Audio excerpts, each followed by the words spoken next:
दिल्ली विधानसभा चुनाव के प्रचार के दौरान बीजेपी ने आम आदमी पार्टी को कड़ी टक्कर दी और कई बड़े बड़े चुनावी वादे भी किए। साथ ही बीजेपी कहती नजर आई कि जो भी चुनावी वादे बीजेपी कर रही है उन सभी वादों को एक एक करके पूरा किया जाएगा। चुनाव जीतते ही बीजेपी अपने तमाम वादों को पूरा करेगी। अब दिल्ली में 1 महीने का समय बीत चुका है सरकार के गठन को और 20 फरवरी को रेखा गुप्ता के नेतृत्व में बीजेपी ने दिल्ली में सरकार का गठन किया था। रेखा गुप्ता समेत 7 मंत्रियों ने मंत्रिमंडल की शपथ भी ली थी। इसके बाद शपथ ग्रहण के कुछ देर बाद ही विभागों का बंटवारा भी कर दिया गया था और पहली कैबिनेट बैठक हुई थी। बैठक में कई अहम फैसले लिए गए, जिसमें आयुष्मान भारत योजना के क्रियान्वयन को मंजूरी दी गई और विधानसभा के पहले सत्र में कैग की लंबित रिपोर्ट पेश करने की घोषणा की गई। साथ ही साथ क्या कुछ बड़े फैसले 1 महीने के अंदर बीजेपी ने दिल्ली में लिए हैं वो आज हम आपको बताने वाले हैं। तो चलिए एक एक करके उन फैसलों के बारे में बात करते हैं।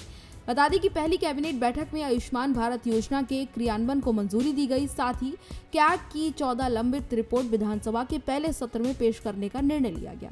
24 फरवरी को विधानसभा का पहला सत्र आयोजित हुआ, जिसमें इन रिपोर्टों को पेश किया गया।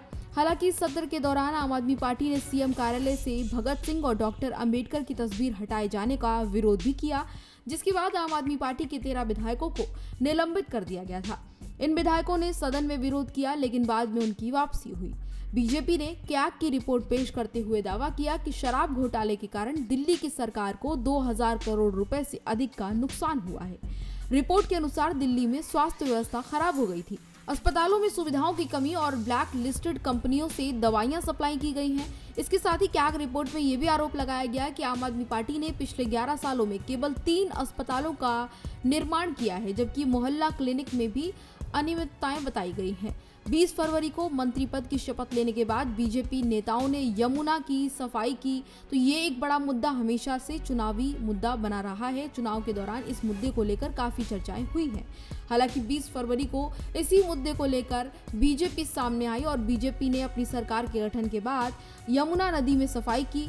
पीडब्ल्यूडी मंत्री प्रवेश वर्मा ने यमुना नदी का दौरा किया और दावा किया कि 10 दिनों में यमुना से 1300 मीट्रिक टन कचरा निकाला गया है। बता दें कि इसके साथ ही 7 मार्च को दिल्ली के स्वास्थ्य मंत्री पंकज सिंह ने घोषणा की कि दिल्ली में करीब 250 मोहल्ला क्लिनिक बंद किए जाएंगे, क्योंकि ये क्लिनिक धोखाधड़ी के केंद्र बन गए हैं। इन क्लिनिकों का संचालन कागजों पर ही था और किराए के नाम पर पैसों पर दुरुपयोग इनका किया जा रहा था।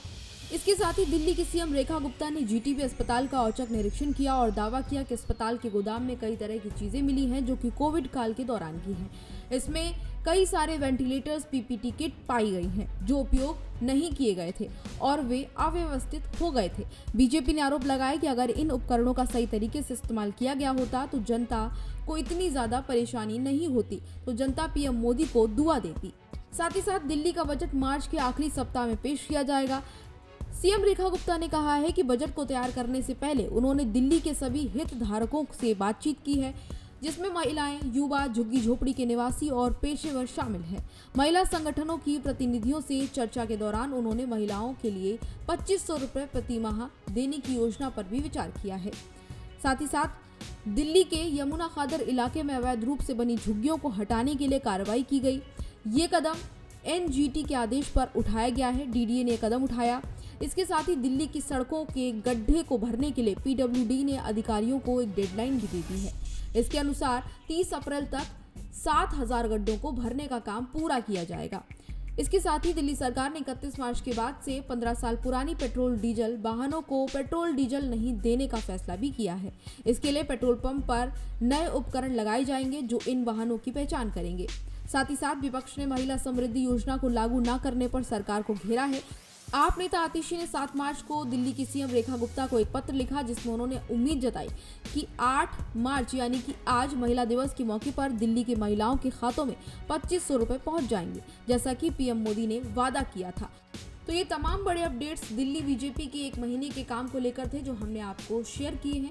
आपको क्या कुछ दिल्ली की नई सरकार को लेकर अच्छा लगा, आप हमें ज़रूर बताएं और किन चीज़ों से आपको परेशानी है, किन चीज़ों से आपको समस्या है, वो भी हमें ज़रूर शेयर करें। इसी तरह की तमाम और जानकारियों के लिए देखते रहिए भारत एक्सप्रेस।